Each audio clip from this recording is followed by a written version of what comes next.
చిన్న ప్రార్థన చేసుకున్నాం. ఉన్న ప్రార్థన తలలో ఉంచండి, కన్ను మూసుకోండి. పరిశుద్ధాత్మ దేవుడా, నీకే స్తుతి, ఘనత, మహిమ, ప్రభావములు చెల్లించుకుంటున్నాము నాయన. వాక్యము నీది, మేము నీ బిడ్డలం నాయన. ప్రపంచంలో నీ చిత్తానుసారంగా సృష్టించబడినవి కనుక నీ శక్తికి మించినది ఏమీ లేదు ప్రభా. ఈ దినమున వాక్యంతో మీరు మాతో మాట్లాడండి నాయన. ఇదే స్టోరీ, లేకపోతే ఇదే చరిత్ర మేము ఎన్నోసార్లు వినుంటాం. ఈరోజు కూడా మాకు ప్రత్యేకంగా నీవు మాతో మాట్లాడి మీ నామాన్ని మహింపరచుకొని మమ్మల్ని ఆశీర్వదించుకొని యేసుక్రీస్తు శక్తి కలిగిన నామములో స్తుతించి ప్రార్థించండి వేడుకొంచున్నాం తండ్రి. ఆమేన్. చేరువచ్చిన మీకు అందరికీ మన ప్రభువైన యేసుక్రీస్తు నామములో వందనాలు, శుభములు తెలియజేస్తున్నాం. దేవుడి మిమ్మల్ని అందరిని ఆశీర్వదించుగాక. హల్లెలూయా. ప్రియమైన దేవుని బిడ్డలారా, ఇప్పుడు మనం చదువుకున్నటువంటి లేఖన భాగము లూకా సువార్తలోనే ఉంది. లూకా సువార్తలోనే కాకుండా మార్కు సువార్తికుడు కూడా రాశాడు, మత్తయి కూడా రాశాడు. కానీ లూకా సువార్తలో నేను ఎందుకు చదివించానంటే మరికొన్ని విషయాలు, ఎక్స్ట్రా విషయాలు ఇక్కడ మనకి దొరుకుతూ ఉన్నాయి. అందుకనే లూకా భక్తుడు కూలంకుషంగా జాగ్రత్తగా ఆయన ఈ మాటలు మన కొరకు అందించడం జరిగింది అనే సంగతి నేను మీకు జ్ఞాపకం చేసుకుంటున్నాను. చూడండి, యాయూరు అనేటువంటి ఆయన సమాజ మందిరపు అధికారులలో ఒకడు అని మత్తయి భక్తుడు రాశాడు. ఈయనేం రాస్తున్నాడంటే ఆయన సమాజ మందిరపు అధికారి అని రాశాడు. సరే, మొత్తం మీద ఎంతమంది అధికారులు ఉంటారో మనకు తెలియదు. సమాజ మందిరం అంటే ఏంటో కూడా మనకు తెలియదు. దేవుని వాక్యములో మనం చూసినట్లయితే సమాజ మందిరములలో యేసు ప్రభు బోధించాడు. అంతేకాకుండా ఆయన శిష్యులు బోధించారు. మహాభక్తులు చాలామంది ఆ రోజుల్లో దేవుని వాక్యమును అందించడానికి సమాజ మందిరములను వాడుకున్నట్లుగా మనం చూడగలుగుతాం. సమాజ మందిరము కేవలం దేవుని ఆరాధించడానికే కాకుండా ఆ రోజులలో వాళ్ళు ఏదైనా పంచాయతీలు, వాళ్ళు ఏదన్నా మామూలుగా కొన్ని మీటింగులు, ఏదైనా పెళ్ళిళ్ళు పబ్బాలు కూడా చేసుకుంటూ ఉండేవాళ్ళేమో మనకు తెలియదు. దేవాలయం అయితే కాదు, సమాజ మందిరాలు దేవాలయములు కాదు. కానీ సమాజ మందిరములలో దేవుని కూడా ఆరాధించేటువంటి అలవాటు మాత్రం కంపల్సరీగా వాళ్ళకి ఉన్నదనే సంగతి నేను మీకు జ్ఞాపకం చేస్తున్నాను. దానికి సంబంధించినటువంటి అధికారి యాయూరు అనేటువంటి వాడు. యాయూరు అన్యుడు కాదు, యాయూరు యూదుడే. యెహోవా దేవుని వాక్యం బాగానే విన్నవాడే. చాలా ప్రసంగాలు విని ఉంటాడు దేవుని సేవకుల ద్వారా. దేవుని మందిరానికి వెళ్ళేటువంటి వాడే, భక్తి కలిగినటువంటి వాడే. ఆయన కొంత ధనవంతుడు కూడా అయి ఉండవచ్చు అనే సంగతి కథ ఈ చరిత్ర ద్వారా మనం గమనించగలుగుతూ ఉన్నాం. మొత్తం మీద సమాజంలో కాస్త విలువైనటువంటి వాడు, సమాజంలో కాస్త హుందాతనము, అధికారి కాబట్టి, సమాజ మందిరం యొక్క అధికారి కాబట్టి ఆయన కాస్త విలువగా గౌరవంగా చూసేటువంటి ఆ సిస్టమ్ అనే దాన్ని మనం ఇక్కడ అర్థం చేసుకోవడానికి అవకాశం ఉంది. దేవుని బిడ్డలారా, ఈ భాగాలలో మనం ఎన్నో విషయాలు మనం నేర్చుకోవడానికి ఈరోజు సమయం కాదు. కానీ అయిన వరకు కొంచెము దేవుని వాక్యం నేను మీకు అందించడానికి ప్రయత్నం చేస్తూ ఉంటాను. ఆయన కుమార్తె ఒక్కతే కుమార్తె అనే సంగతి మనకి ఇక్కడ క్లియర్గా తెలియపరచబడ్డాం. చూడండి, ఒక్కతే 42 వచనంలో చూస్తే ఇంచుమించు 12 సంవత్సరములు కలిగినటువంటి ఈడు కలిగిన తన ఒక్కతే కుమార్తె అని రాయబడి ఉంది. అంటే ఆయనకి కుమారులు లేరు, కుమార్తెలు ఇంకెవరు లేరు. ఈ అమ్మాయి ఒక్కతే. ఈ అమ్మాయి కూడా వయసు ఎంత అంటే 12 సంవత్సరాలు. ఈ అమ్మాయి మీదనే కోటి ఆశలు పెట్టుకొని ఈ అమ్మాయిని ఊహించుకుంటూ భవిష్యత్తులో ఒకవేళ పెరిగి పెద్దదైన తర్వాత పెళ్ళిళ్ళు చేస్తే ఎలాంటి అల్లుడు వస్తాడో, ఈ ఆస్తి అంతటికి ఆయనే కర్త కాబట్టి ఎలా ఉంటాడో అని అనుకుంటా ఉన్నాడు.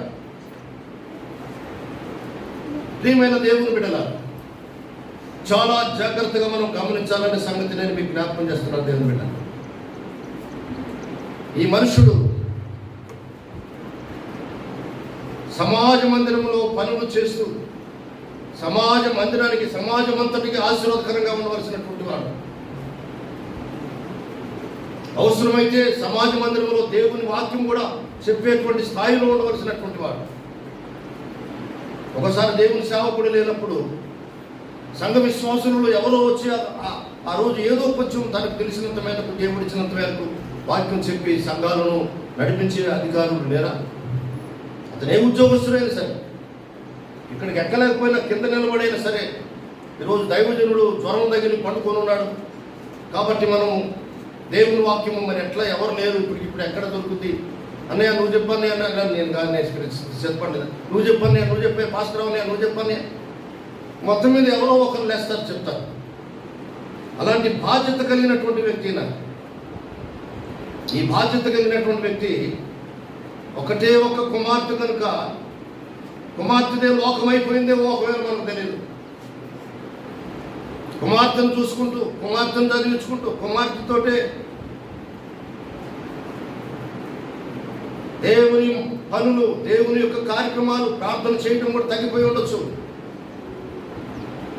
ఆ అమ్మాయి కాస్త వ్యాధిగ్రస్తురాలు అయిపోయింది. సడన్గా వ్యాధిగ్రస్తురాలు కాలేదు ఈ అమ్మాయి, అంతకుముందే ఎప్పుడు నుంచో వ్యాధిగ్రస్తురాలు అయిపోయి ఉంది. ఆఖరికి చావడానికి సిద్ధంగా ఉన్నటువంటి టైంలో యేసు ప్రభు గుర్తుకొచ్చాడేమో. కపెర్నహూములో చాలా సంవత్సరాలు యేసు ప్రభు ఉన్నాడు. దేవుని బిడ్డలారా, నజరేతులోనే ఎక్కువ సంవత్సరాలు లేడు ఆయన. కపెర్నహూములో కూడా ఉన్నాడు ఆయన. సమాజ మందిరంలో చాలాసార్లు ఆయన సువార్త ప్రకటించాడు. కపెర్నహూములోనే సమాజ మందిరంలోనే ఆయన తనను తాను డిక్లేర్ చేసుకున్నాడు కూడా. నేడు ఈ వాక్యం నెరవేరిపోయింది, నేనే ఆయన, నేను చెప్పడానికి కూడా ఏమి ఇలా వెనకాడు కూడా చెప్పేశాడు ఒక రోజున. ఈ కపెర్నహూముకు సంబంధించినటువంటి వాడు అయి ఉండి కూడా యేసు ప్రభు యొక్క శక్తిని ఆయన ఆశ్రయించలేదు. ఆయన గ్రామం తిరగాల్సి ఉంది. ప్రతి గ్రామానికి వెళ్ళాలి. కాలి నడకతో వెళ్ళినా, ఒకవేళ వెళ్ళలేని స్థితిలో పొలముల యొక్క గట్టు మీదుగా నడిచి వెళ్ళవలసినటువంటి ఊర్లు కూడా కొన్ని ఉన్నాయి, ఇప్పుడు కూడా ఉన్నాయో నాకు తెలియదు. అలాంటి గ్రామాలలోకి కూడా వెళ్ళవలసినటువంటి బాధ్యత కలిగే పరలోకం నుండి యేసు ప్రభు ఈ లోకానికి వచ్చాడు. అన్ని సంవత్సరాలు అన్ని అద్భుతములు కళ్ళారా చూసినటువంటి వ్యక్తి ఎందుకు నెగ్లెక్ట్ చేశాడో నాకు తెలియదు. దేవుని బిడ్డ అనేకమైనటువంటి ప్రయత్నాలు చేస్తుంటాడు. ఎంతోమంది వైద్యులను సంప్రదించి ఉంటాడు. లక్షాధికారి, ఆయనకేం తక్కువ హాస్పిటల్స్. ఇది కాకపోతే మంత్రగాళ్ళ దగ్గర కూడా పోయి ఉంటాడు. తిప్పేపిద్దాం, ఆపుదేపిద్దాం, ఏదో తిప్పి ఉంటాయి కొంతమంది. విశ్వ ప్రయత్నాలు జరిగినాయి ఎప్పటికే, అనుమానం లేదు. ఇలాంటి మనిషి యేసు ప్రభువుని గురించి విన్నాడు, విని ఉన్నాడు. అంత ముందే తెలుసు యేసు ప్రభు అని. తన యొక్క హోదాను చూసుకునడం లేదు, తన యొక్క పదవిని చూసుకునడం లేదు, తన యొక్క ఉన్నతమైనటువంటి ఆస్తి చూసుకునడం లేదు. వయస్సులో ఒకవేళ పెద్దవాడే అయి ఉంటాడు, యేసు ప్రభు కంటే పెద్దోడే అయి ఉంటాడు ఆయన. యేసు ప్రభుకి 31 సంవత్సరం ఏమై ఉంటుంది అప్పుడు ఆ టైంలో. ఒకవేళ 35 సంవత్సరాలు లేకుండా ఒక అధికారిగా సన్నిహితుడి సభలో మెంబర్షిప్ కూడా ఉండడానికి వీలుగా. దేవుని బిడ్డలారా, సన్నిహితుడి సభలో మెంబరు, సమాజ మందిరపు అధికారి, ఒక హోదాలో ఉన్నటువంటి వ్యక్తి నడివీధిలో ఒక దినాన తన కుమార్తె విషయమై లాస్ట్ మూమెంట్కి వచ్చేసింది, కొట్టారిస్తుందేమో, ఒకవేళ ఎక్కులు పెడుతుందేమో నాకు తెలియదు. అయ్యా నా కుమార్తె చావడానికి సిద్ధంగా ఉంది, చనిపోయే స్థితిలో ఉంది. నీవు గనక వచ్చి ఒక్కసారి నా కుమార్తెను కనుక తాకితే కనుక ఇంటికి రమ్మని ఆయన ప్రతిమాడుకుంటూ ఉన్నాడు. తక్కిన ఆ మార్క్స్ వార్త, లోకం మధ్య వార్త ఇవన్నీ కూడా చదవడానికి టైం లేక నేను మీకు చెప్తున్నాను. దేవుని బిడ్డలారా, చావడానికి సిద్ధంగా ఉన్నటువంటి కుమార్తెని నువ్వు బాగు చేసి ఈ చిన్న ప్రార్థన ఆయన చేశాడు. దేవుని బిడ్డ, ఈ చిన్న ప్రార్థన చేసిన వెంటనే యేసు ప్రభు ఆయన యొక్క తగ్గింపు జీవితాన్ని గమనిస్తూ ఉన్నాడు.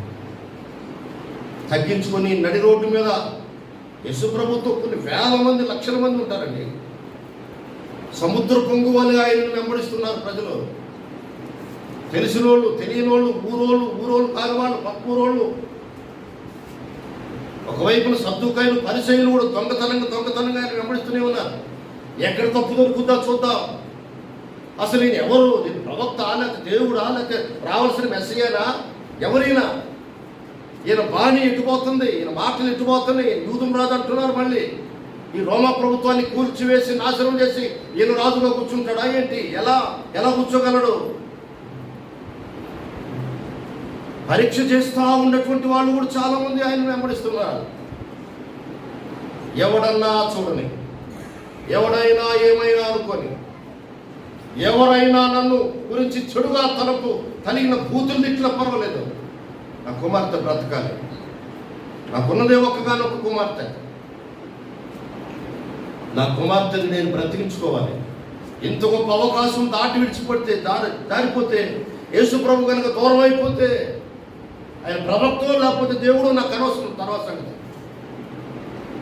నేను యేసు ప్రభు దగ్గరికి వెళ్తే కంపల్సరీగా ఆయన బాగు చేస్తాడు. ఎందుకంటే లక్షల మందిని ఇప్పటికే బాగు చేస్తున్నాడు.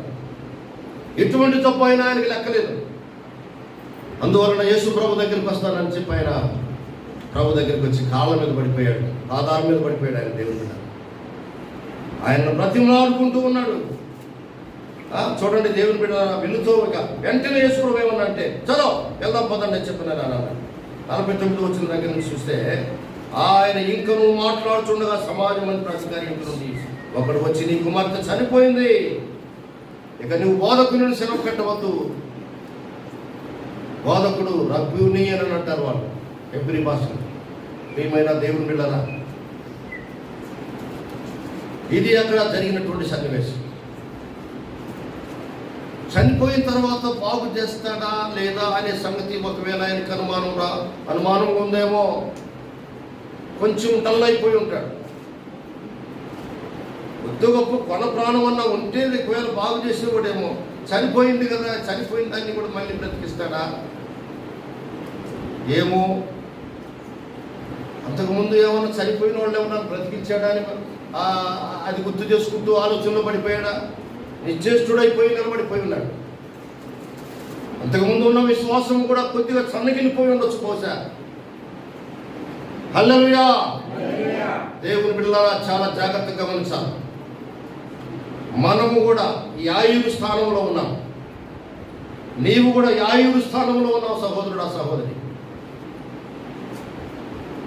ఏదో ఒక కార్యక్రమాన్ని గురించి దేవుని సన్నిధిలో మనం మొరపెడతా ఉంటాం, ప్రార్థన చేస్తూ ఉంటాం. ఆ టైంలో జరిగేటువంటి కార్యక్రమము కాస్త ప్రార్థన చేసినా సరే అది దక్కలేదనుకోండి, అవిశ్వాసి అని అంటారేమోనని విశ్వాస సంబంధమైన మాటలు మనం మాట్లాడుతున్నప్పటికీ కూడా మన హృదయంలో మాత్రం అవిశ్వాసం ఎక్కడో ఒక కొత్త స్థానంలో అలంకరించుకుని ఉంటుందనే సంగతి నేను మీకు జ్ఞాపకం చేస్తాను కదా. అనేక సార్లు మన విశ్వాసంలో మనం దెబ్బతింటాం, చాలాసార్లు మనం బలహీనమైపోతూ ఉంటాం. ఇదే జరుగుతున్నటువంటి కార్యక్రమం సంగతి నేను మీకు జ్ఞాపకం చేస్తాను. యాయిరు తగ్గించుకున్నాడు, దేవుడు తగ్గించుకొని ప్రభు దగ్గర ఉన్నాడు. మొట్టమొదట ఈ తగ్గించుకునే సంగతి కొద్దిగా నేను జ్ఞాపకం చేస్తాను. తగ్గించుకోకపోతే చాలా వరకు కష్టం. బైబిల్ గ్రంథంలో తగ్గించుకునే దానికి మనం హెచ్చించుకోవాలి, ఇలా వినయం కలిగి ఉండాలని, తను తాను హెచ్చించుకుని కూడా తగ్గించబడతాడని. అక్కడ దినవృత్తాంతం ఒక్కటాన్ని చదువుకుందాం, ఒక మాట చదువుకుందాం, టైం లేదు ఎక్కువగా. దేవుని బిడ్డలారా, 2వ దినవృత్తాంతం 2వ గ్రంథము 7వ అధ్యాయం 14 వచ్చిన చదవండి. దయచేసి చదవండి దేవుని బిడ్డలారా, త్వరగా చదవాలి, ఆలస్యం చేయకూడదు. నా పేరు పెట్టబడిన నా జనులు తమ్మును తాము తగ్గించుకుని ప్రార్థన చేసి నన్ను వెదకి తమ చెడు మార్గములను కనుక విడిచిపెడితే ఆకాశము నుండి నేను వారి ప్రార్థనలు విని వారి పాపములను క్షమిస్తాను, దేశమును కూడా స్వస్థపరుస్తానని మాట్లాడుతున్నాడు. దేశము కూడా, దేశాన్ని సైతం దేవుడు బాగు చేయగలడు. దేవుని బిడ్డలారా, ఏ దేశమైనా దేవుని వైపు కనుక చూచిన ఎడల ఆ దేశమును దేవుడు బాగు చేయగలడు. దేవుని దూషిస్తే, సృష్టికర్తను దూషిస్తే, సృష్టికర్తను ఆరాధించేటువంటి మనుషులు కనబడితే హేళన, అవమానం, ఎగతాళి చేసేటువంటి మనుషులు ఉంటే దేవుని ప్రేమ, దేవుని యొక్క కృప వాళ్ళకి దొరకదని సంగతి నేను జ్ఞాపకం చేస్తున్నాను. మీరు గమనించండి, బైబిల్ గ్రంథంలో పెద్ద పెద్ద సింహాసనంలో సైతం దిగి వచ్చి, మీరు సురోఫేనికే ఆ స్త్రీ విషయం అని చూస్తే ఆమె ఫేనికే దేశస్తురాలు, సిరియా దేశము, ఆ లోపల యోధా దేశం యొక్క పౌరసత్వములు కలిగినటువంటి ఆమె చాలా ఉన్నతమైనటువంటి మనిషి, గ్రీసు దేశస్తురాలు ఆమె. ప్రియమైన దేవుని బిడ్డలారా, ఆమె లక్షాధికారి, ఆమెకి ఏమి తక్కువ లేదు. ఆమె నడివీధిలో యేసు ప్రభు దగ్గర పడి పాదాలు పడి మీద పడి, అయ్యా నా కుమార్తెను నువ్వు రక్షించాలి అని కేకలేస్తూ, తగ్గించుకుంటేనే ఉంది మధురం. దేవుని బిడ్డలారా, తగ్గించుకోవాలనే సంగతి దేవుడు నేను జ్ఞాపకం చేస్తున్నాను. యెహోషాపాతుని గమనించండి ఒకసారి. యెహోషాపాతు రాజసింహాసనం మీద వదిలిపెట్టేసేసాడు. ప్రజలందరితో పాటు ఉదయం నుండి సాయంకాలం వరకు దేవుని మందిర ఆవరణలో నిలబడి ప్రార్థన చేస్తున్న కారణం ఏంటంటే 4-5 దేశాల నుండి, 4-5 రాజ్యాల నుండి సైన్యం వచ్చి యోధా దేశం యొక్క చుట్టూ మూగారు. వాళ్ళ దృష్టికి వీళ్ళు మిడతల వలె ఉన్నారు. వాళ్ళు దాదాపు 80 లక్షల మంది, 80,000 మంది ఉన్నారో మనకు తెలియదు.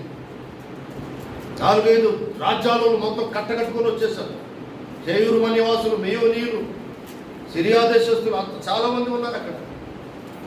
అప్పుడు ప్రార్థన చేశారు. వెంటనే యెహజీయేలు అనేటువంటి ఒక యవనస్తుడి మీదకి దేవుడు ఆత్మ వచ్చి, యుద్ధం మీరు చేయని అవసరం లేదు, దేవుడే మీ పక్షం యుద్ధం చేస్తాడు, యెహోవా మాటుగాండ్రను పెడతాడు కనుక మీరు ధైర్యంగా ఉండండి వారికి ధైర్యం చెప్పి, యుద్ధభూమికి పోయి మీరు పాటలు పాడుతూ ఉండండి దేవుని సన్నిధిలో. అంతే బాస్, యుద్ధభూమిలో పాటలు పాడటం ఏంటండి? అంత ముందు రోజంతా ఉపవాసం ఉన్నారు. తగ్గించుకొని దేవుడు చెప్పిన మాటలు చేసినందువలన దేవుని యొక్క గొప్ప మహిమను వారు కన్నులారా చూడగలిగినారన్న సంగతి నేను మీకు జ్ఞాపకం చేస్తున్నాను. ఈ భాగాలలో ఇంకా యెషయా గ్రంథంలో కూడా వినయము కలిగినటువంటి వాళ్ళ దగ్గర నేను ఉంటాను, గొప్ప వాళ్ళ దగ్గర ఏదో విర్రవీగే వాళ్ళ దగ్గర నేను ఉండను, మహాగణుడు నేను. చదవండి మాట 57వ అధ్యాయంలో యెషయా గ్రంథంలో 15వ వచనం ఒకసారి జ్ఞాపకం చేసుకున్న యెషయా గ్రంథం 57:15 చూడమ్మా. మహాగణుడును, మహోన్నతుడు, పరిశుద్ధుడు, నిత్యము నివాసం చేసేటువంటి వారు ఎలాగ సెలవిస్తున్నాడు, నేను మహోన్నతమైన పరిశుద్ధమైన స్థలములలో నివసించేవాడిని. అయినా ఎవరైతే వినయము కలిగినటువంటి వారి దగ్గర ఉంటారో, వినయంగా ఉంటారో వాళ్ళ దగ్గర నేను వాళ్ళ ప్రాణాన్ని ఉజ్జీవింపచేయడానికి, కలిగిన వారి ప్రాణం ఉజ్జీవింపచేయడానికి వినయం కలిగినటువంటి వారి దగ్గర, ఏను మనసు కలిగినటువంటి వారి దగ్గర నేను నివసిస్తున్నాను దేవుని బిడ్డ. కనుక దేవుని సన్నిధి మనలాంటి విధేయులు కలిగినటువంటి, విధేయత కలిగినటువంటి వారి దగ్గర ఉంటుంది. ఈయన అప్పటిదాకా సొంత ప్రయత్నాలు చేశాడు, అప్పటిదాకా ప్రార్థన లేదు, అప్పటిదాకా దేవుని పని కూడా వదిలిపెట్టి కూతుర్ని బాగు చేసుకున్నాం, అక్కడ తిప్పుదాం, ఎక్కడ తిప్పుదాం, అక్కడ దాక్కున్నాడు, అక్కడ మధ్య మందులు ఇస్తారట, ఎన్ని స్థలాలు తిప్పాడో, ఎంత డబ్బులు ఖర్చు పెట్టాడో మనకు తెలియదు. ప్రియమైన దేవుని బిడ్డ, చాలాసార్లు మనం ముందు దేవుని దగ్గరికి రాకుండా, మొట్టమొదట దేవుని సన్నిధిలో మనం ప్రార్థన చేయకుండా, మొట్టమొదట మనం దేవుని సన్నిధిలో దేవుని సేవకుడి దగ్గరికి వచ్చి ప్రార్థన చేయించుకోకుండా అనేకమైనటువంటి మన సొంత కార్యక్రమాల విషయంలో సొంత ప్రయత్నాలు చేస్తూ ఉంటాం. మనం తెలుసా, సొంత ప్రయత్నాలన్నీ విఫలమైన తర్వాత ఆఖరిలో ఎప్పుడో దేవుని సన్నిధికి ఇలాంటి వాళ్ళని నేను చాలా మందిని చూశాను. ఆ కార్యక్రమం అయిపోయిన తర్వాత, దేవుడు బాగు చేసిన తర్వాత మళ్ళీ కనబడని వాళ్ళు, పత్తాకుండరు, దేవుడు కానీ గుర్తుండదు వాళ్ళకి. ఎటువంటి అద్భుతాలు అయ్యి కొన్ని లక్షల రూపాయలు పెట్టినటువంటి అద్భుతాలు జరగవు. ₹1,00,000 కాదు కదా, 10 లక్షలు ఇచ్చిన అలాంటి అద్భుతాలు జరగవు. కానీ అలాంటి అద్భుతాలు ఇంతకాలం పరిచర్యలో, అయ్యో ఇంతకాలం ఈ దేవుని సేవకుడు మనతోటున్నాడు, ఆయన పరిచర్యను మనం పొందుకున్నామనే కృతజ్ఞత లేనటువంటి మనుషులు నేను చాలా మందిని గమనించాను. దేవుని బిడ్డ, ప్రతి సేవకుడికి అది మామూలే, కనుక ఏమి బాధపడాల్సిన అవసరమే లేదు. ప్రయత్నము చేసినటువంటి ఈ ప్రయత్నంలో యేసు ప్రభు మాట కాదనేటువంటి వాడు కాదు. యేసు ప్రభు అంటాడు, నా యొద్దకు వచ్చి వారిని నేను ఎప్పుడునో రోజువేనని వాగ్దానం చేసి చిన్న ప్రార్థన చేశాడు ఆయన. అంటే ఈ చిన్న ప్రార్థన చేసినందువలన దేవుడు ఆయన త్రోసివేయకుండా వెంటనే వెంటనే నేను వస్తాను పదా మీ ఇంటికి అని చెప్పినాను. మధ్యలో ఒక సహోదరి వచ్చిన బాగా ఆమెను కూడా రోడ్లోనే ఆమె స్వస్థపడి వెళ్ళిపోయింది. ఆమె దేవుని యొక్క సన్నిధిలో దేవుని కృపను పొందుకుంది. ప్రియులారా, ఈ లోపల జరిగినటువంటి కార్యక్రమం ఏంటంటే, ఒక మనుషుడు వచ్చాడు, అయ్యా నీ కుమార్తె చనిపోయింది, ఇక నీ ఆ దైవజనుడిని నీవు ఇక తొందర పెట్టడం అనవసరం అని చెప్పినాను అన్నాడు. ఆ వచ్చినోడికి అసలు విశ్వాసం లేదు.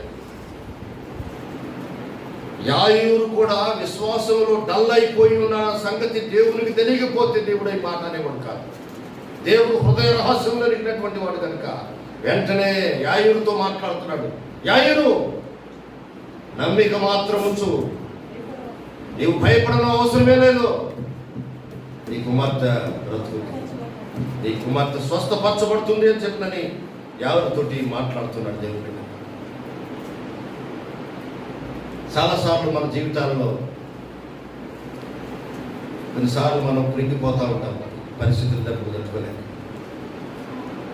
మోషే కాలంలో కూడా ఒకసారి వేగులు వారిని పంపించి, మీరు ఇద్దరిద్దరుగా వెళ్ళి ఆ గోత్రాలన్నింటినీ ఆ పాలస్తీనా దేశం అంతా చూసిరండి, ఏంటి పరిస్థితి ఎలా ఉంటుంది, మనం వెళ్ళబోతున్నాం కనుక అని చెప్పిన మోషే కాలంలోనే వాళ్ళు పంపిస్తే ఒక యెహోషువ కాలేబు తప్ప మంచి విషయాలు తెచ్చిన వాళ్ళు ఎవరు లేరు. వాళ్ళు మంచి విషయాలే కాదు, వాళ్ళు మంచి మంచి కాయలు ఫలాలు అక్కడ పండినటువంటి ఇంకా ద్రాక్ష అడలు అంజూరు పడలు అవన్నీ కూడా దండతో మోసుకుని వచ్చి అందరు కోసి పెట్టారు, అంతంత మొక్క పెట్టారు. 30 లక్షల మంది ప్రజలు కానీ ఎక్కడ తెలిపోద్ది. కానీ వాళ్ళు మిడతల వలె, మన వాళ్ళ దృష్టికి మిడతల వలె ఉన్నా అది పాలు తేనెలు ప్రవహించు దేశమే. నో డౌట్ వాళ్ళే మనకు ఆహారం అయిపోతారు. మనమేమి భయపడని అవసరం లేదు. మనతో ఉన్న దేవుడు వారి దేవుడి కంటే గొప్ప దేవుడు మన దేవుడు. మనం ఆ దేశాన్ని జయించగలుగుతాము. అమోఘమైన దేశం ఇది అని చెప్పేవాడు మంచి సాక్షి చెప్తే తగ్గిన 10 మంది పోయి ఏం చెప్తారంటే 10 నుండి 20 మంది, ఈ దేశాన్ని మనం రక్షించలేము, జయించలేము. అజానుబాహులు వాళ్ళు, అనాకులు చూస్తున్నారు, నెఫీలీలు, అబ్బో వాళ్ళని ఎక్కడ జయిస్తాం, రాక్షసులు ఉన్నారు అక్కడ. వాళ్ళ దృష్టికి మనం మిడతల్లాగా ఉన్నాం, లాభం లేదు.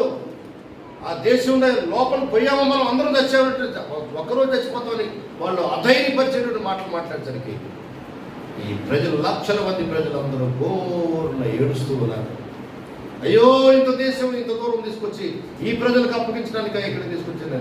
మోషే మీద కూడా సరగటం మొదలు పెట్టారు. అవసరమైతే రాళ్లతో కొట్టాలని కూడా ప్రయత్నం చేశారు దేవుని మీద. యెహోషువ కాలేబు మాత్రం ధైర్యం చెప్తున్నారు. వీళ్ళిద్దరే మిగిలింది. వాళ్ళు తగ్గిన వాళ్ళంతా అక్కడ పుట్టి పెరిగిన వాళ్ళు అందరూ చనిపోయారు. మధ్యలో ఈ అడవుల్లో పుట్టిన వాళ్ళు, పెరిగిన వాళ్ళు అంతా మిగిలినటువంటి వాళ్ళు అందరూ పడ్డారు. ఆడ పుట్టాడు పెరిగిన వాళ్ళు వీళ్ళిద్దరే. ఒక యెహోషువ కాలేబు తప్ప కనాను దేశంలో అడుగుపెట్టిన వాళ్ళు ఎవరు లేరు అని అంటే ఎవరు లేరన్నా, వీళ్ళిద్దరేనా అక్కడ కాదు. అది కాదు సంగతి. లక్షల మంది ఉన్నారు అప్పటికే, కానీ మధ్యలో పుట్టారు. అడవులలో పుట్టి 40 years 40 సంవత్సరాలు వాళ్ళు ప్రయాణం చేశారు. కనుక దేవుని బిడ్డలారా, విశ్వాసాన్ని కాపాడుకోవాలనే సంగతి నేను మీకు జ్ఞాపకం చేస్తూ ఉన్నాను. యావరుకి విశ్వాసం సన్నగిలిపోయిన వెంటనే దేవుడు వెంటనే కలుగు చేసుకుంటున్నాడు. యాయూరు, నీవు ధైర్యంగా ఉంది, విశ్వాసం నమ్మిక మాత్రం ఉంచు. నమ్మకం అనేటువంటిది చాలా ముఖ్యమైన సంగతి. దేవుని మీకు నేను మీకు జ్ఞాపకం చేస్తూ ఉంటున్నాను. ఇలా యోగు చాలా గొప్ప ఆస్తిమంతుడు, లక్షాధికారి, కోటీశ్వరుడు ఆయన, భూస్వామి, జమీందారు ఆయన, చాలా ప్రార్థన పరుడు, నమ్మకస్తుడు, అంత మంచి నీతిమంతుడు ఆ దేశం, ఆ ప్రపంచంలో అప్పుడు లేడు. సాతానుడు జల్లెడ పట్టేసింది. ఆయన విశ్వాసాన్ని పరీక్ష చేస్తా ఉంది సాతాను. ఆఖరికి భార్య వచ్చి, ఇంకా ఏం ప్రభు, యేసు ప్రభు, ఈ దేవుడా అంటే పెట్టే అనవసరం, ఆ మాటని ప్రభుని పెట్టేసి అనవసరం. తప్ప దేవుడు ఉంటే ఇంతేనే. ఒక్కరోజు 10 మంది పిల్లలు ఇల్లు కూలిపోయి చచ్చిపోయారు. ఒక్కరోజు కొన్ని వేల బలులు ఒకటి తోలుకుని పోయారు. ఒక్కరోజు ఆవులన్నింటిలో ఒకటి తోలుకుని పోయారు. వెళ్ళిపోయారు, అన్నీ వెళ్ళిపోయినాయి. ఒంటెలు, గింటెలు, గోయబ్బ, ఎద్దులు, ఆంబోతులు మొత్తం ఇక ఏమి లేవు. దేహం చూస్తేనా కుష్ఠరోగం కంటే భయంకరమైన జబ్బు ఏదో వచ్చేసింది. కుళ్ళిపోయి వాసన కొడుతూ ఉన్నాడు, కంపు కొడుతున్నాడు. శరీరంలో మాత్రం ప్రాణం ఉంది. ఇక్కడ లాభం లేదని చెప్పి ఊరు బయట తీసుకుని పోయి అక్కడ పెట్టేసేసారు. వీళ్ళరా దేవుని బిడ్డలారా, నమ్మకం మాత్రం పోగొట్టుకోలేదు. నమ్మకాన్ని కాపాడుకున్నాడు కాబట్టి తిరిగి మళ్ళీ మొత్తం వృద్ధుడు యవనస్తుడయ్యాడు. ఆయన భార్య వృద్ధురాలు యవనస్తురాలు అయిపోయింది. మళ్ళీ 10 మంది సంతానం కలిగారు.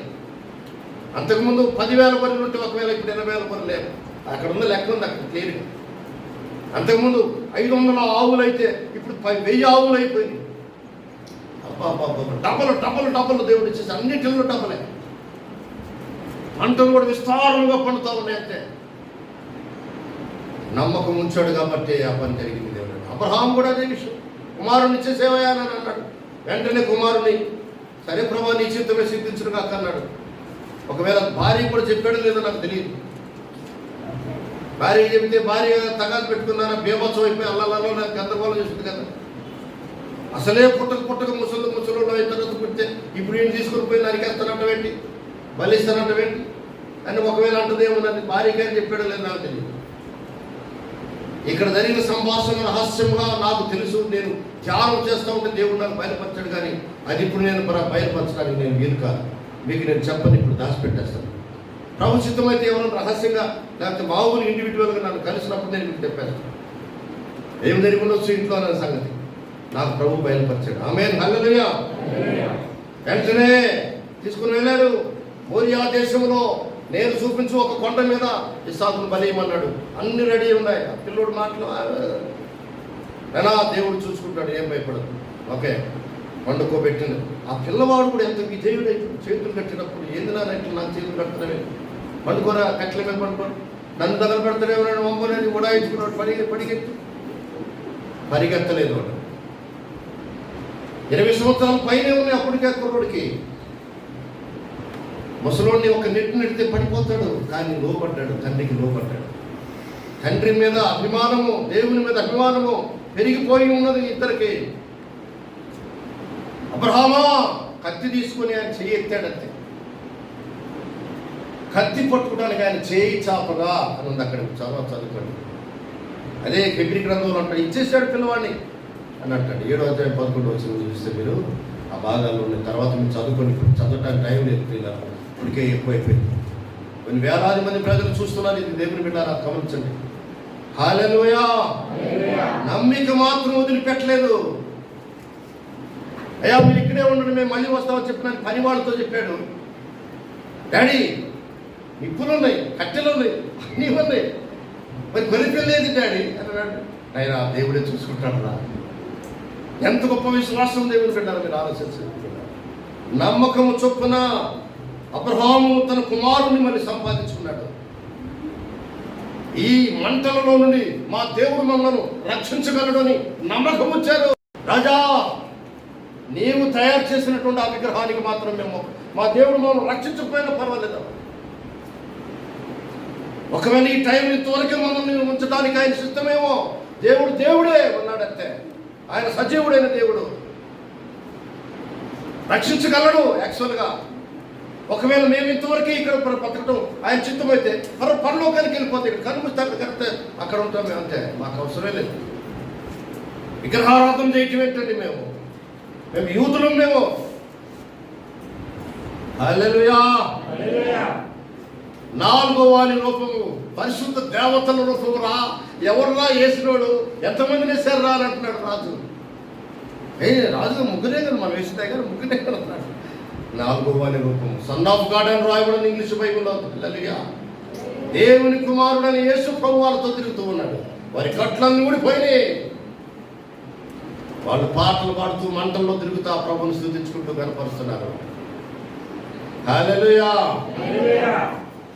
ఆత్మనాద అదృశ్య దేవా అఖిల చరాచరా లోకేశుండా అనయము నిన్ను మతి కొనియాడుచునే ఆనందింతు ఆశ తీరా ఆనందింతు నీలో దేవా అనుదినము నిన్ను స్తుతించుచు. వాళ్ళు దేవుని సన్నిధిలో పాటలు పాడుకుంటూ తిరుగుతూ ఉండడం రాజుగారు చూసి వెంటనే బయటికి తీసుకుని వస్తే పొగ వాసన కూడా వాళ్ళ దగ్గర కారణం నమ్మకం. దేవుని బిడ్డ, నమ్మిక మాత్రం ఉంచో, అది పోగొట్టుకోవద్దు సహోదరుడా. దేవుడు ఈ రోజున నిన్ను నన్ను కల్పిస్తున్నాడు. ఈ రోజున నీవు యాయువు స్థానంలో నీవు నేను ఉన్నాము. అనేక సార్లు మన విశ్వాసం దెబ్బతింటా ఉంటుంది. మన విశ్వాసులే, కానీ కడ వరకు మన విశ్వాసం ఉంటుందో లేదో తెలియదు. శిష్యులే, ఏం ప్రభా మేమెందుకు వెళ్ళబట్టలేకపోయావా దయ్యాన్ని? వాడు వచ్చాడు ముందు మా దగ్గరికి వచ్చాడు, మమ్మల్ని అడిగి మా వల్ల కాలేదండి ప్రభా. ప్రార్థన, విశ్వాసము, ఉపవాసం ఇవన్నీ చక్కగా ఉండాలన్నా లేకపోతే ఎట్లా పోతే ఏ దయ్యాలనుకో మాట్లాడుకున్నారా? ప్రభా మా విశ్వాసం బలపరచు ప్రభా అని ప్రార్థన చేశారు శిష్యులు. ఆయన చుట్టూ వాళ్ళని, చాలా రోజులు తిరిగిన వాళ్ళని, లక్షల అద్భుతాలు కళ్ళారా చూసిన వాళ్ళే. దేవుని బిడ్డలారా, నమ్మకం అనే దాన్ని కాపాడుకోవడం అయితే చాలా మంచిది. సరే, మొత్తం మీద వాళ్ళు బయలుదేరి వెళ్ళిపోయారు. ఇంటికి సమీపానికి వచ్చేసారు, నడుస్తూ ఉన్నారు. దారిలోనే శతాధిపతి కొడుకు ఎక్కడెక్కడో, శతాధిపతి దాసుడు అక్కడే చాలా దూరం వెళ్ళాలి, ఆవిడ దూరం ఉంది, 10 మైళ్ళు దూరం ఉంది. అవన్నీ కాదు, వీళ్ళు దగ్గరే. వెళ్ళేసరికి పరిస్థితి ఎలా ఉంది? ఇంట్లో పరిస్థితి అబ్బా, బంధువులు ఎక్కడెక్కడ చాలా మంది వచ్చారు. గొల్లు చేయొచ్చు, కేకలేస్తా ఉన్నారు, ఏడుస్తూ ఉన్నారు. ఆ రోజుల్లో ఒక అలవాటు ఉండేదంట యూదులలో. ఎలాంటి అలవాటు అంటే, ఏడవడానికి అంత గొప్ప, అంతసేపు ఏడవాలంటే అంత గొప్పగా కేకలేసి ఏడ్చే వాళ్ళంతా ఇంట్లో ఎక్కడ ఉంటారు? ఏదో అని ఏదో ముసిముసి నవ్వినట్టు ఏడ్చే రకాలు. కానీ మనం కూడా అంతే కదా. ఎంతసేపు పెడితే అదే ఒకదాన్ని కూర్చొని ఆడపడిపోయి ఒకసారి ఏమో అపస్మారక స్థితిలో పడిపోయినట్టు పడిపోవడం ఒకసారి. మరి ఏడ్చేవాడు, ఇప్పుడు అక్కడ ఏడ్చేవాడు కావాలి కదా. కూలికి కూడా ఏడ్చే వాళ్ళని తీసుకొచ్చుకునేవాళ్ళు అంట ఆ రోజుల్లో. ఏడ్చేటువంటి వాళ్ళు, గొల్లు చేస్తా వాళ్ళు. నిజమైన ఏడుపు కాదు ఇది, దుఃఖము మామూలు దుఃఖం కాదు ఇది, ఏదో హృదయంలో నుంచి వచ్చినటువంటి దుఃఖం కాదని సంగతి అక్కడ మనం గమనించాలి. దేవుని మీద గొల్లు చేస్తా ఏడుస్తూ ఉన్నప్పుడు యేసు ప్రభువు వారు లోపల పడడానికి కూడా వల్ల కావట్లేదు. మీరు వేరొక గ్రంథంలో చూస్తే, ఆ మత్తయి సువార్తలో, మార్కు సువార్తలో చూస్తే స్థలమీయుడు అని చెప్పాల్సి వచ్చింది, ఆయన కేకలేయాల్సి వచ్చింది. యేసు ప్రభు ఒక మాట మాట్లాడుతున్నాడు అక్కడ, అయ్యా ఎక్కడ అమ్మాయి అంటే లోపల పడుకొని ఉందండి, అక్కడ లోపల మంచంలోనే పడుకొని ఉందని చెప్పానంటే వెంటనే ఆయన లోపల యేసు ప్రభు అక్కడికి వెళ్తామండి. వాళ్ళు మొత్తం మీద స్థలం ఇచ్చారు, గొల్లు చేస్తూ ఉన్నారు. వారు అక్కడ గొల్లు చేస్తున్నట్లుగా మనం చూడగలం. నమ్మిక మాత్రం ఉంచుకుని ఆయనతో చెప్పాడు. మొత్తం మీద ఆ 52వ వచనంలో, అందరూ ఆమె నిమిత్తమై ఏడ్చుచు రొమ్ము కొట్టుకొనుచూ ఉండగా ఆయన వారితో ఏడవద్దు, ఆమె నిద్రించున్నదే కానీ సరిపోలేదని మాట మాట్లాడుతున్నాడు. దేవుని బిడ్డలారా, ఇక్కడ దుఃఖం విషయం, ఏడుపు విషయం కొన్ని మాటలు నేను మీకు జ్ఞాపకం చేస్తాను. మనము దేవుని సన్నిధిలో ప్రార్థన చేసినప్పుడు ఒక మనిషి విషయమై ఒకవేళ ఎవరైనా ఏడుస్తూ ఉంటే మనకు కూడా కన్నీరు రావచ్చు, కానీ అది వేరు. కానీ స్తుతిస్తున్నా, ప్రార్థన చేస్తున్నా కన్నీరు అనేటువంటిది చాలా ముఖ్యం. నటన చేసే మా ఊళ్ళో కూడా ఉన్నారు, ఒకరిద్దరు ఉన్నారు. అప్పటికప్పుడే ఏడ్స్, అప్పటికప్పుడు నవ్వే, అప్పటికప్పుడే నాన్న బేపత్తం చేస్తాం. తాత్కాలికమైనటువంటి దుఃఖము కాదు, ఒరిజినాలిటీ రావాలి, ఒరిజినల్ దుఃఖం రావాలి. మీరు గమనించారా? దైవజనుడుగా నేను కూడా ఎవరికోసం ఉన్నా, నేను బాగా ప్రేమించాను అనుకోండి ఆ వ్యక్తిని, ప్రార్థన చేసేటప్పుడు ఆటోమేటికల్లీ నేను ఏడుస్తూనే ఉంటాను. ప్రార్థన కన్నీరు విడిచి ప్రార్థన చేస్తానికి వెళ్ళు, దేవుడిని ఏదో ఒక విధంగా ఈ ప్రార్థన నీకు పనికొచ్చింది పోమని చెప్తాను. నేను ఏడ్చానంటే మాత్రం దేవుడి కార్యవాడు జరగాల్సింది. ఏదో గొప్ప చెప్పుకోవడం కాదు. కానీ గత రాత్రి ఏదో బలహీనమైనటువంటి ఒక విషయం నాకు తెలిసింది. వచ్చి మధ్యరాత్రి కడ లేచి ప్రార్థన చేయి, అలానే కీడు జరగబోతా ఉంది. వెంటనే మోకరించు చెప్పినాను. వెంటనే అప్పుడే పడుకున్నా, 11 గంటల ఏదో అయినట్టు. వెంటనే లేచి మళ్ళీ గంట మధ్యరాత్రి కూడా మళ్ళీ ఒక అర్ధగంట చేసిన తర్వాత మళ్ళీ ఫోన్ చేసి ఇంకొక అర్ధగంట ప్రార్థన చేయి అని మళ్ళీ ఫోన్ చేసి చెప్తావు. కన్నీరు విడిచి ప్రార్థన చేసి ఆ తర్వాత అరగంట అయిన తర్వాత ఇంక పండుకో, ఏం పర్లేదు, దేవుని కార్యం జరిగింది అని మీకు చెప్పడం అవసరం లేదు. హల్లెలూయా. ప్రియమైన దేవుని బిడ్డలారా, దావీదు కన్నీరు విడిచి ప్రార్థన చేశాడు.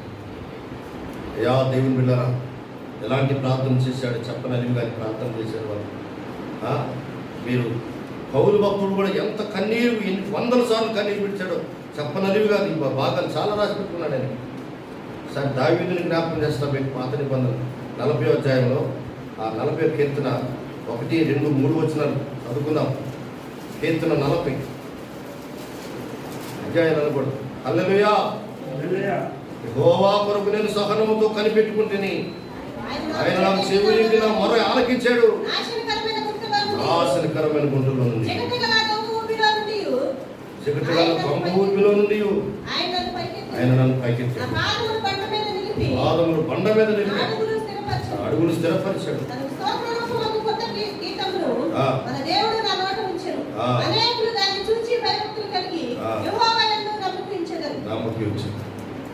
పురాతనమైన కాలంలో దేవుని మేము మారు మనసు పొందిన కొత్తలో ఎంత కన్నీటి ప్రార్థన ఉండేది విశ్వాసులు. 50 మంది, 60 మంది, 30 మంది, 40 మంది అట్లా ప్రార్థన చేస్తా కన్నీరే కేకలు వేసి రోదన దునితో ఏడుస్తూ ఉండేటువంటి వాడు దేవుని మందిరాన్ని. ఏడవండి ఏడవండి అని కేకలు వేసేవాడు దైవ సేవకుడు. కేవలస్తుడా ఏడు, పనికి మన్నాడు ఏడు అని చెప్పి తిట్టేవాళ్ళు. ఆ దైవ సేవకుల దగ్గర మేము పరిచయం చేసి వాళ్ళు ఒకసారి భయంకరమైనటువంటి జబ్బు వచ్చి నాకు తెనాల్లో తీర్చిన రోడ్డు మీద తీసుకుని వస్తా ఉంటే అక్కడ దైవజనుడు ఎదురొచ్చాడు. అక్కడ నిలబెట్టాను. అప్పటికి ఇంకా నేను బాగాలేదు. ఎంత తిట్టాడంటే ఆ దేవుని సేవకుడు, పనికి మాదిదారు మంచిదారు. దేవుడు హాస్పిటల్కి తీసుకెళ్ళకపోతే ప్రార్థన చేయకూడదు.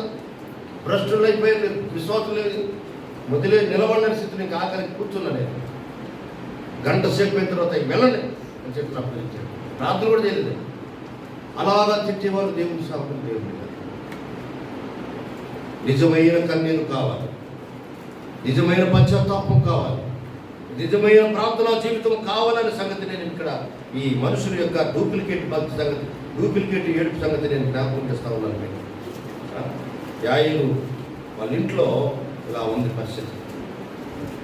రెండో విషయము, ఎప్పుడైతే యేసు ప్రభు ఆ మాట అన్నాడో, అయ్యా ఎవరు ఏడవలసిన అవసరం లేదు, ఈ అమ్మాయి నిద్రించుతున్నదే కానీ చనిపోలేదు అని చెప్పినని ఎప్పుడైతే ఆ మాట అన్నాడో వెంటనే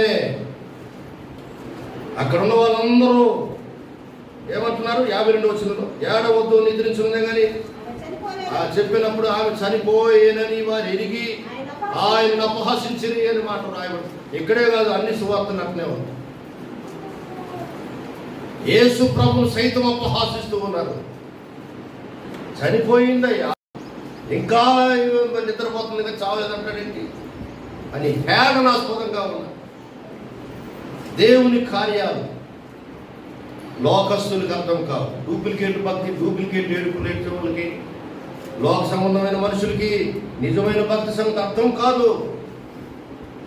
చాలామంది ఈ రోజుల్లో అవహేళన చేసేటువంటి వాళ్ళు తయారయ్యారు. యేసు ప్రభు బిడ్డలంటే ఎగతాళి చేసేటువంటి వాళ్ళు తయారయ్యారు. యేసు ప్రభు భక్తి అన్నా, యేసు ప్రభు మందిరాలన్నా, యేసు ప్రభు సేవకులన్నా అపహాస్యం ఎక్కువైపోయింది, లెక్కలేనితనం ఎక్కువైపోయింది. ప్రియులారా, దేవుని బిడ్డలారా, నేను ఈ దేశాన్ని గురించి మాట్లాడలేదు. ప్రతి దేశంలో కూడా దేవుని నమ్మి, దేవుని సన్నిధిలో గట్టిగా ఉండి, దేవుని సన్నిధిలో ప్రార్థన చేసి, నిజమైన దేవుని ప్రార్థన చేస్తే దేవుని కార్యాలు జరుగుతాయనేటువంటి ఆ బలహీనమైనటువంటి, ఆ బలమైనటువంటి ఆ ఆలోచనలు తగ్గిపోయినాయి చాలా వరకు. అందుకని కీర్తనకారుడు ఫస్ట్ కీర్తనలో ఏమంటాడంటే, మొదటి వచనంలోనే దుష్టులా ఆలోచన చొప్పున నడవద్దు, పాపుల మార్గంలో నిలవద్దు, ఉపహాసకులు కూర్చుండే చోటును కూర్చోవద్దు, యెహోవా ధర్మశాస్త్రము ఆనందించుచు దివారాత్రములు దానిని ధ్యానించేటువంటి వాడు ధన్యుడు. అపహాసకులు కూర్చున్న చోటు ఎక్కువగా ఈ మధ్య నేను ఒక ఇంటికి వెళ్ళాను. బాగాలేదని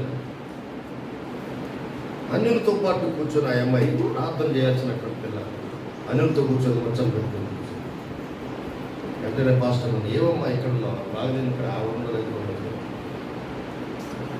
విన్నారా? చాలా జాగ్రత్తగా మనం గమనించాలి. హేళన చేశాను. నెహెమ్యా యెరూషలేమును కడుతూ ఉన్నాడు, ప్రాకారములు కడుతూ ఉన్నారు.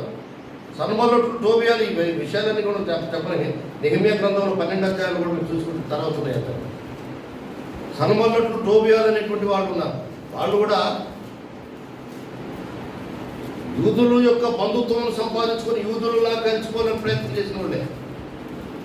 ఆఖరికి వాడి సామాను వాడు మొత్తం గడ్డ ఉంటుంది ఇసిరే అవతల బారేసేట వాడు తొలివేసేట్రా, ఊరు బయటికి తోలివేసేట్రా, యెరూషలేము ప్రాంతంలో ఏడ కనపడుతుందని చెప్పేసారు.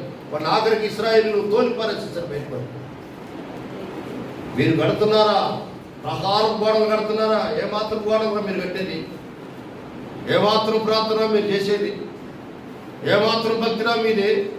మీ దేవుడు ఏమాత్రం పోడురా? ఇసుకేని ఇట్లాగనే ఉన్నాడు ఒకడు. మీ దేవుడు మేము రక్షించలేడు, మీ ఇష్టం, జాగ్రత్త. ముందుగా పశ్చాత్తాపడి వచ్చి పాదాల మీద పడు, లేకపోతే మీ ఇష్టం. మీ మూత్రం మీకు తాగిస్తాం, మీ మలం మీకు తినిపిస్తాం, మీ ఇష్టం, జాగ్రత్త. ఆ దేశాన్ని జయించి వచ్చాం, ఆ దేశం రాదు, ఆ దేశం దేవుడు వాళ్ళు రక్షించగలిగాడా? ఈ దేశాన్ని జయించాం, ఈ దేశం రాదు, మేము వాళ్ళు రక్షించగలిగాడా? అన్ని దేశాలు జయించుకుంటూ వస్తా ఉన్నాం, ఇదేం మాకు లెక్కలేదు. కబడ్దార్, జాగ్రత్తని వార్నింగ్ ఇస్తా ఉన్నాడు. వెంటనే ప్రభా ఏంటి పరిస్థితి? దేవుడు నమ్మకము, అపహాస్యము, హేళన ఎక్కువైపోయింది. నిన్ను హేళన చేస్తున్నారు ప్రభా. నన్ను కాదు వాడికి హేళన చేసింది.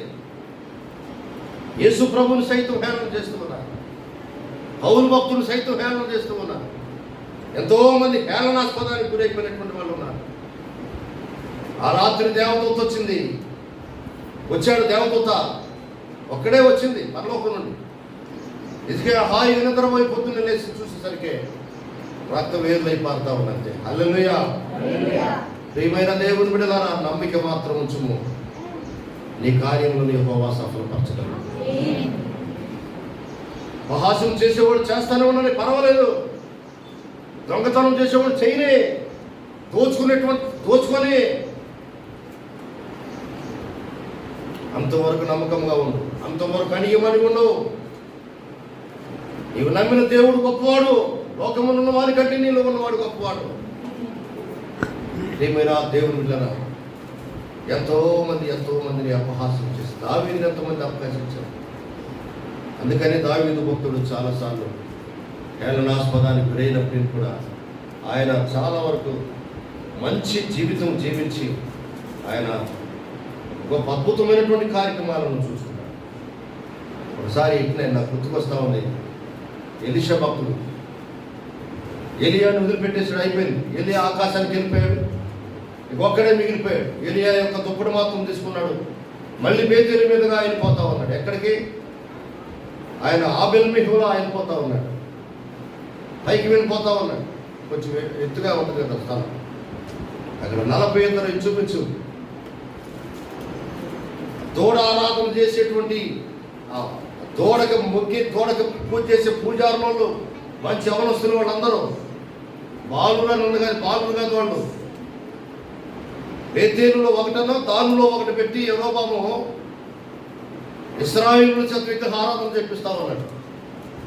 ఆ సమయంలో బోడివాడ ఎక్కిపో అని అంటున్నాడు, ఎగతాళి చేస్తున్నాడు ఎలీషా భక్తుడు. అప్పుడే అగ్నితోటి నింపబడిపోయి పవర్ఫుల్ ఉన్నాడు ఎలీషా. వెనకకి తిరిగి చూశాడంతే, బస్ కథ హోగయా. ఆ అడవి అంతా అడవి కదా అప్పట్లో, ఆ అడవిలోని 2 ఆడ ఎలుగు పంటలు వచ్చినాయి. 40 ఎకరాలను చీల్చి పడేసేసి హేళన, ఎగతాళి. మనం చెప్పించాల్సిన అవసరం లేదు.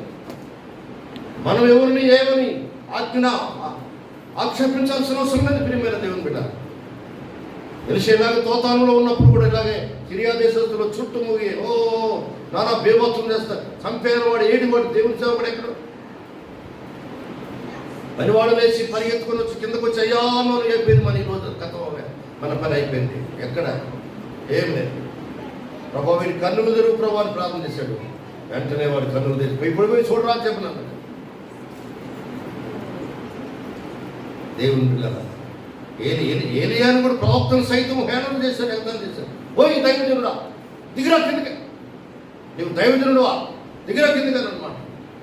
ఓహో నేను దైవజనుడు కదా, నేను నిజముగా దైవజనుడు అయితే నిన్ను నుండి 50 మందిని ఆకాశం అగ్నికి వచ్చి ఇప్పుడే బూడిద చేయనుగా అన్నాడు. అంతే కథ. ఇక్కడ బూడిద కూడా లేదు. ఆకాశం నుండి వచ్చే అగ్ని బూడిద కూడా మిగిలించదు. భూమి ఆకాశం కాలిపోతే ఎంత బూడిద ఉండాలి, ఎన్ని లారీలు బూడిద అవ్వాలి. మరి ఎవడు ఎత్తిపోస్తాడు? ఇది ఇక్కడ ఖాళీ అయిపోతుంది, ఇక్కడ ఏముండదు, బూడిద కూడా ఉండదు. ఇక్కడ ఈ సముద్రం ఆ అగ్నితో కాల్చిపోయబడిపోతుంది. ఈ లోకంలో ఉన్నటువంటి అగ్ని కనబడుతున్నటువంటి మంటలు ఒకవేళ అడవి దగ్గర పెడతా ఉంటే ఆ అగ్ని వచ్చి అడవి ఆ మంటను కాల్చివేసేస్తుంది. అంతే, మంటని ఆ మంట కాల్చివేస్తుంది. ఇవి పంచభూతములు సృష్టించబడినటువంటివి. సృష్టి మీద ఈ అగ్ని, ఈ నీళ్లు సృష్టిము, అది సృష్టికర్త అగ్ని. సృష్టికర్త సృష్టిమును కాల్చివేయగలడు. హల్లెలూయా. చెప్తా పోతా ఉంటే ఇంకా ఎన్నో వస్తాయి. దేవుని బిడ్డారా, హేళన ఎగతాళి అయిపోయింది ఈ రోజుల్లో దేవుడు అంటే. ప్రార్థన చేస్తూ ఉంటే ఒకడు నమ్ముకొని ప్రభు నమ్ముకుంటూ వాడిని ఎగతాళి చేస్తున్నారు చాలా మంది ఇళ్ళల్లో వాళ్ళు కూడా. ఏం ప్రార్థన చేస్తున్నారా పనికి మళ్ళీ అబ్బో పెద్ద బతుకలినోడు తయారయ్యాడు. వాడికి ప్రార్థన చేసి కూడా సిగ్గుపడి పాపం ఏడా అర్థం కావట్లా. వాడు కూడా మామూలు ఏం చేయలేక ఎక్కడ ప్రార్థన చేసుకోవాలి అర్థం కాక మామూలు అయిపోతున్నాడు. వాడు కూడా తగ్గిన దాకా తట్టుకోలేక ఏం చేస్తాడు? ఈ ముసలిదానికి ఏం పని లేదు. మధ్యరాత్రి వెళ్ళేసి నిద్రాగారం లేకుండా మొరపెడతా ఉంటుంది, ప్రార్థన అంటూ ఉంటుంది, పాటలు పాడుతుంటుంది. మధ్యలో అప్పుడప్పుడు మళ్ళీ ముసలి ఒక నిద్ర లేకుండా చేస్తుందని చెప్పి అనుకుంటా ఉంటారు. ఆ ముసలి ప్రార్థన చేయబట్టే వాడు కుటుంబంలో అదంతా ఇక్కడికి తినగలుగుతున్నారండి. ఆ ముసలిదాని ప్రార్థన వల్ల ఈ రోజు వరకు కొంతమంది క్షేమం ఉండగలిగారండి. ఎగతాళి అయిపోయిందా, హేళన అయిపోయిందా? యేసు ప్రభుని సైతం అని నవ్వుతున్నారు. వీళ్ళందరినీ బయట పంపించేసాయి. 7 మాత్రమే మిగిలిపోయారు అక్కడ. 7 ఎవరు? పేతురు, యోహాను, ఇంకా యాకోబు, వాళ్ళేమో శిష్యులు, యేసు ప్రభు. మొత్తం ఎంతమంది? వీళ్ళు 4. ఆ ఇంట్లో 2 భార్యాభర్తలు. వాళ్ళు ఎంతమంది? ఆ పిల్ల, ఆ 12 సంవత్సరాల పిల్ల చచ్చిపోయి ఉంది కదా, ఆయన మొత్తం అంతా ఎంతమంది? తగిన మొత్తం గెట్అవుట్ నెట్టేసేసారు, బయటకు నెట్టేసి. వెంటనే యేసు ప్రభు ఆమెను తాకుతూ ఉన్నాడు. దేవుని ఆమె హస్తమును ఆమెతోటి ఆమెను అమ్మ చూడండి అక్కడ. అయితే ఆయన ఆమె చెయ్యి పట్టుకుని చిన్నదానాలేమో చాలు హస్తమే. అబ్బాబ్బాబ్బా, బబులోను దేశం నుండి కొన్ని వేల మందితోటి, కోట్ల డబ్బుతోటి, బంగారంతో, కర్రలతో, పనిముట్లతో, సైనికులతో, లక్షల డబ్బుతోటి, కోట్ల డబ్బుతోటి వస్తా ఉన్నాడు నెహెమ్యా. యెరూషలేము దాకా ఉండడానికి యెహోవా హస్తం మాకు తోడుగా ఉన్నందువలన మేము ఏ దారి దోపిడి దొంగల గురి కాకుండా యెరూషలేముకు క్షేమంగా రాగలిగాము. యెహోవా హస్తం మాకు తోడుగా ఉన్నందువలన ఈ కార్యక్రమం అంతా జయప్రదంగా జరిగించి మళ్ళీ నా స్వదేశానికి నేను వెళ్ళిపోయాను. ఈ విధంగా దేవుని హస్తము. ఆయన హస్తము యొక్క పని అని హస్తము అనే 20 రెఫరెన్స్లు ఉన్నాయి బైబిల్. ఇవన్నీ మీకు చదివిస్తా ఉంటే పోతా ఉంటే 20 రెఫరెన్స్లు చదివాను. మనుషుడు చేతులతో నిర్మించిన దేవుడు. మృతదేహానికి ఈ రోజున చనిపోయినటువంటి అమ్మాయి యొక్క ఆత్మ వెళ్ళిపోయింది. ఎక్కడ కలిసిపోయింది? ఈమె 12 సంవత్సరాలు యవనస్తురాలు కనుక ఒకవేళ పరిశుద్ధురాలు అయితే అయ్యొచ్చు. ఈమె అప్పటికి పరదైసు ఇంకా ఏర్పాటు చేయబడలేదు.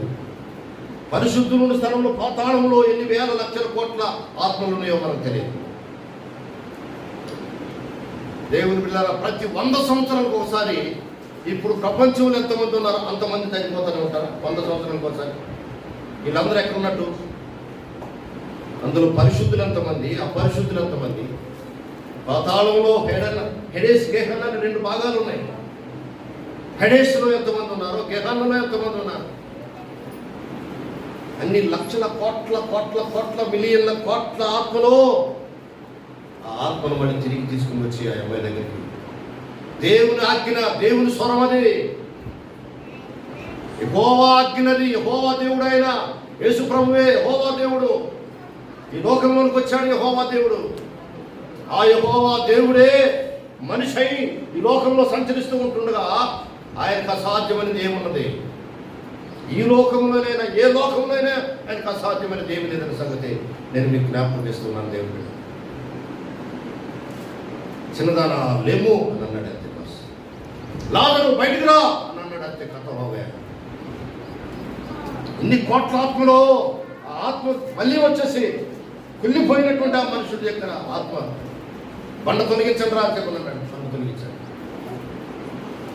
ప్రేత వస్త్రములతో ఉన్నటువంటి వాడు బయటకు వచ్చి నిలబడ్డాడు. ఆ వస్త్రాలను నీపేసేయండి. ఏ వస్త్రాలు నీపేయలేడా అలా అంటే వస్త్రాలను ఊడి కింద పడిపోవా? వీళ్ళు తీయాలయ్యి. దానికి చాలా అర్థాలు ఉన్నాయి. లాజరుల గురించి చెప్పేటప్పుడు చెప్తా ప్రభు చెప్తున్నది. దేవుడు ఆయనకు అసాధ్యం ఏమి లేదు.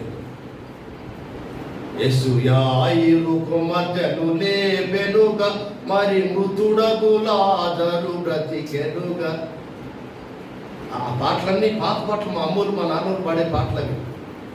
ఇప్పుడు కూడా ఉన్నాయి ఆ పాట పుస్తకం.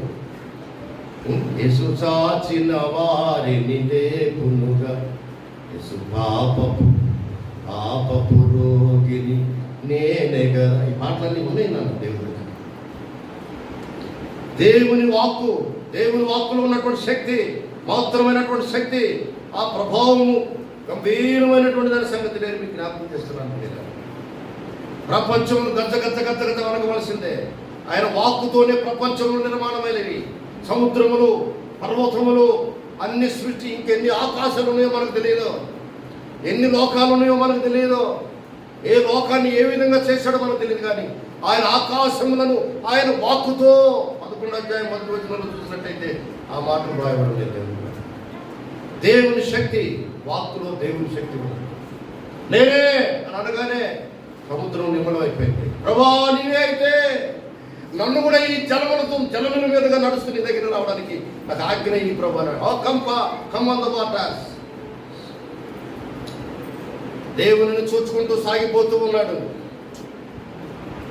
ఆయన పాటలు, ఆయన తల్లి ప్రభువానికి స్తోత్రం స్తోత్రం అనుకుంటా నేల మీద నడిచిన చెప్పి బాగానే ఉన్నాడు. ఏదో ఒక విధంగా సాతాను ఆయన శోధించాలని ప్రయత్నం చేసిందేమో మానవ మాతృగా ఉన్నటువంటి ఈ మనుషుడి మీదకి. అక్కడ సౌండ్ వచ్చేసింది, ఏదో సౌండ్. వెంటనే చూశాడు, గాలి సౌండ్. అది గాలిని ఎక్కడ గాలిని చూసాను, గాలిని చూడగలం మనం. ఎవరు చూస్తే మనుషులు ఎవరు చూస్తారు? దేవుడు చూస్తాడు. ఎవరు గాలి ఎక్కడ ముందు వచ్చినో ఎక్కడ వెళ్ళిపోయినా ఆయనకు తెలుసాను. నాకు బయట ఉంటా గాలిని చూశాడా? సౌండ్. గజ ఎత్తగాడు మునిగిపోవడం ఏంటండి? నాకు అర్థం కాదు. దగ్గరే ఉన్నాడు, ఆ తాడిసిట దూరంలోనే ఉన్నాడు. ఈత కొట్టుకుంటూ వెళ్ళలేడా? ఎంతకాలం సముద్రంలో ఆయన చేపలు పడుతున్నాడు. ఈత రానోడు చేపలు పట్టగలడా? గజ ఎత్తగాడు మునిగిపోవడం కారణం ఏంటంటే గాలి అనగా సాతానుడు ఒకవేళ ఆయన కాలు పట్టుకొని కింద పుంచేస్తామన్నాడేమో. విశ్వాసం పోయింది కనుక, అవిశ్వాసం హీనుడైపోయాడు కనుక. అందుకని యేసు ప్రభువు అంటున్నాడు అల్ప విశ్వాసం.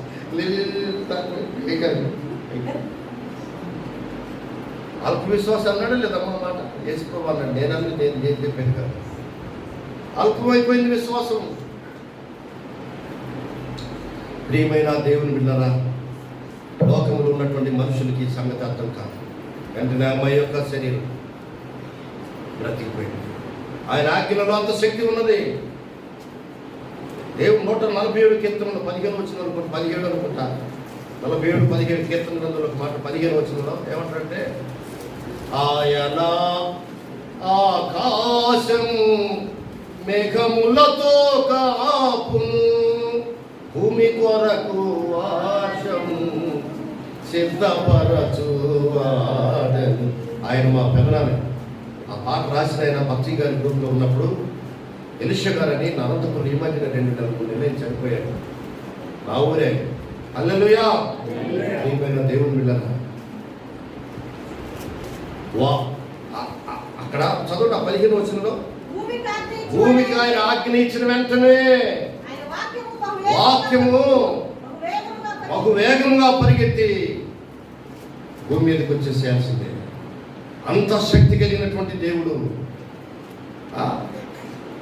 భూమికి తన ఆజ్ఞను ఇచ్చువాడు ఆయనే. భూమికి ఆజ్ఞ ఇస్తే భూమి కరిగిపోవాల్సిందే, స్థానం తప్పాల్సిందే, భూమి కాలిపోవాల్సిందే.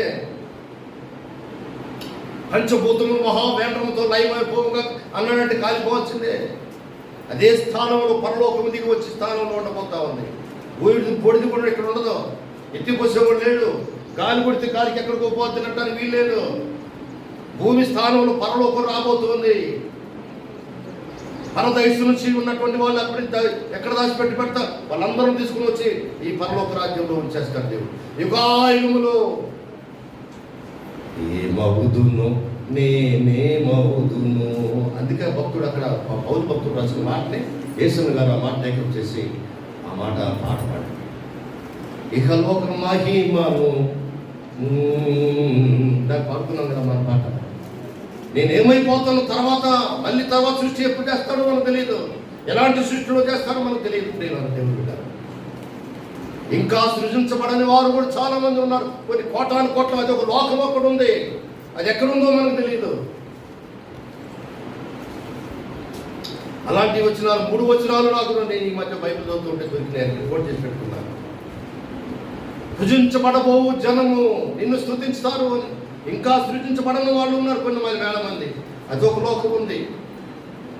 ఆయన ఆజ్ఞయిస్తే కృషించిపోయి చిన్న అయిపోయారు, ఒక చిన్న నీటి చుక్కలాగా అయిపోయి ఏదో ఒక తల్లి గర్భంలో పడిపోతారు. నేను అదంతా చూస్తా ఉంటే నాకు గచ్చును వణిగిపోతున్నాను ప్రభు, వణిగిపోతున్నా ప్రభా, భయపడిపోతున్నాను ప్రభు అంటాడు కీర్తనకారుడైనటువంటి దావీదు. నన్ను సృజించిన విధం నేను చూస్తూ ఉంటున్నప్పుడు నాకు భయం, ఆశ్చర్యం కలుగుతుంది. ఏంటి ప్రభా, ఇట్లా నా మానవుడు సృజించేది. విచిత్రమైన శరీరములు, విచిత్రమైన ఎముకలు, విచిత్రమైనటువంటి ఆకారం కలిగి ఆ శరీరాన్ని మార్చివేసి ఒక చుక్క నీటి చుక్కలాగా తల్లి కడుపులో పడేస్తున్నవి. ఎంత గొప్ప దేవుడు ప్రభా నీవు, ఆశ్చర్యకరమైన దేవుడు. వేగముగాను దేవుని వాక్యము పరుగెత్తు, దేవునికి స్తోత్రము గానము చేయుటయే మంచిది, మనమందరము స్తుతి గానము చేయుటయే మంచిది. చివరిగా యేసుప్రభు ఆ పిల్లతోటి లేపిన తర్వాత ఏమంటున్నాడు చూడండి, అక్కడ ఆఖరి మాట 55 వచ్చిందనా లే అని అనగానే లేచింది. బాగానే ఉంది. ఆమె ప్రాణం తిరిగి వచ్చింది కనుక వెంటనే ఆమె లేచింది. అప్పుడు ఆమెను భోజనం పెట్టుడి. అంతటా ఆయన ఎవరితో చెప్పాలి, చచ్చిన వాళ్ళందరూ నా దగ్గర తీసుకొచ్చారు. మళ్ళీ బాగు చేసినా మళ్ళీ మామూలు అయిపోతున్నారు. మళ్ళీ పోయి ఆ కొబ్బరికాయ కొట్టి ఇంటికి వస్తారు. కాళిదాసుపడి పోయి ప్రార్థన చేస్తావా, వాడు లేచి వస్తాడా, వచ్చేటప్పుడు బయట కొబ్బరికాయ కొట్టి మళ్ళీ వస్తారు ఇంటికి పోయి మళ్ళీ మేకలు పోతారు. ఎంతోమంది రావాలి దేవుని బిడ్డారా. ఇది ఎందుకు చెప్తున్నాను తెలుసా? వాక్యం అనే ఆహారం కావాలి బతికుడికి. మునుపు మనం దూరస్తులుగా ఉన్నాం, మనం చచ్చిన స్థితిలో ఉన్నాం. ఒకప్పుడు వాక్యం లేదు, నిర్దేవులుగా ఉన్నాం మనం. ఈ రోజున దేవుని వాక్యం చేత బ్రతుకుతూ ఉన్నాము. వాక్యం అనే ఆహారం చేత మనం స్టాండర్డ్గా ఉన్నాము కనుకనే దేవుడు అంటున్నాడు, వాక్యం తిను, వాక్యం అనే ఆహారం భుజించు, బలం పొందుకుంటా ఉండు. చనిపోయి తిరిగి లేచినోడికి వాక్యం కావాలి. అందుకనే ప్రభురాత్రి భోజన సంస్కారం అందిస్తూ ఉన్నాం. అది నూతన బలము. దేవుడు అంటున్నాడు, నేనే జీవము, నేనే పరలోకమును దిగి వచ్చిన జీవాహారాన్ని, నన్ను తినండి మీరు ప్రభు చెప్తున్నాడు. తట్టు వాక్యం అనే ఆహారము ఒక చిన్న రొట్టె ముక్కలాగా మారిపోతా ఉంది. అది తింటే నన్ను తిన్నట్టే లెక్క. ఆ చిన్న కొంచెం ద్రాక్షరసం తాగితే నా రక్తం తాగినట్టే. యేసు రక్తపు శక్తి గురించి ప్రవచితమైతే ఎప్పుడైనా ఒకసారి మీకు నేను వాక్యం అందిస్తాను. బైబిల్ గ్రంథంలో యేసు రక్తం యొక్క శక్తి, మహత్తరమైన శక్తి ఎంతవరకు ఎన్ని విధాలుగా పనిచేస్తూ ఉందో నేను మీకు చెప్తాను. అప్పుడు మీరు అర్థమైపోతుంది. అప్పుడు మీకు దాని సంగతి ఏంటి అర్థమైంది. ఇప్పుడు అర్థం కాదు. ప్రభు గొప్పవాడు. ధైర్యంగా ఉండండి. వాక్యం వినే విషయంలో కానీ, వాక్యం తినే విషయంలో కానీ, వాక్యం అనుభవించే విషయంలో కానీ, వాక్యానుసారంగా జీవించే విషయంలో కానీ ధన్యత అని చెప్తున్నాడు కనుక దానికోసం అరులు చాచి ఉండండి. చూడండి, దేవుని మందిరంలో దైవజనులు వాక్యం అందించడానికి ప్రయత్నం చేస్తాం. చాలామంది వాక్యాలు వినలేక దేవుని మందిరానికి రావడానికి కూడా బద్ధకస్తులై చాలా పనులు చేసుకుంటూ ఉన్నారు. ఆ పనులు వాడేవాడు పిలిచాడు, వీడేవాడు పిలిచాడు, డబ్బులు ఇస్తారు. ఒకప్పుడు పని లేకపోతే సహోదరుడా ఏమి ఇంట్లో ఉన్నావు, పని లేదండి అయ్యారు. ప్రభా ఇతనికి పని నేర్చే ప్రభు. ఆ పని ఏమైనా చర్చిరా, పని ఎక్కువైపోయింది అయ్యారు, చర్చి రాలేకపోతుంది. ఎంత బాధాకర విషయం. దేవుడు పని ఇకపోతే ఏం చేస్తాం? చేతులు కాళ్ళు బాగున్నాయి పని చేసుకొని బ్రతకడానికి. వాక్యం విను. చిరుతిండి తినేటువంటి వాళ్ళు కొంతమంది ఉంటారు. చిరుతిండి అంటే అక్కడ వాక్యం, అక్కడ వాక్యం, దాన్ని ఈ సెల్ ఫోన్లో వస్తున్నాయి, దాన్ని చేసి తెచ్చలేదు. దేవుని మందిరంలో ఉండాలి అని బైబిల్లో చాలా స్థలంగా మాట్లాడే టైం అయిపోయింది చెప్పలేదు. ఒరిజినల్గా శరీరాలతో దేవుని మందిరంలో కూర్చొని ఆరాధించే వాక్యం ఇది కాస్త జాలే ఫోన్లో వస్తుంది కదా, జాలే టీవీలో వస్తుంది కదా. దేవుని సేవకుడిలో తగ్గించు, వాక్యమే. దేవుని మందిరానికి సాధ్యమైనంత వరకు ప్రయాసపడి పరిగెత్తడానికి ప్రయత్నం చేయి. దేవుడిని ఆశీర్వదిస్తాడు. సొంత ప్రయత్నానికి కూడా న్యాయం. సమాజ మందిర అధికారులు కూడా విచ్చలవిడిగా సొంత పనుల మీద చూసుకుంటాడు. పిల్లలే వాడి దేవుడు అయిపోయాడు. నాకంటే నీవు దేనినైనా ఎక్కువగా ప్రేమించిన యెడల అది నీ వద్ద నుండి తీసివేయబడుతుందని వాక్యం రాయబడి ఉంది. ఇట్లాంటి అన్ని కూడా మనం గుర్తుపెట్టుకొని జాగ్రత్తగా ఉంటా ఉండాలి. దేవుడు చేసిన మేలులో ఏది కూడా మర్చిపోకుండా కృతజ్ఞత కలిగి బ్రతుకుదాం. దేవుడు మనం ఆశీర్వదిస్తాడు.